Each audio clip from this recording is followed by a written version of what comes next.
বাদাম খাবেন কেন? কারণ বাদাম খেলে বুদ্ধি বাড়ে। তুফানের মাথা খুব ভালো। আমার ধারণা তুফান রেগুলার বাদাম খায়। আসলে কি তাই? প্রতি 100 গ্রাম চীনাবাদামে থাকে 567 ক্যালোরি, 49 গ্রাম ফ্যাট, 26 গ্রাম প্রোটিন, 16 গ্রাম কার্বোহাইড্রেট, 8.5 গ্রাম ফাইবার।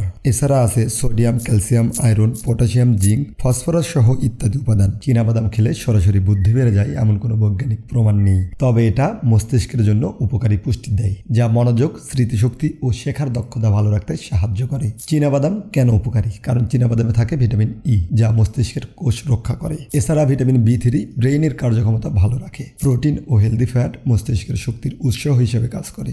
ম্যাগনেসিয়াম স্নায়ুর কাজ ঠিক রাখতে সাহায্য করে। অ্যান্টিঅক্সিডেন্ট কোষের ক্ষতি কমায়। তাহলে কি বাদাম খেলে বুদ্ধি বাড়ে?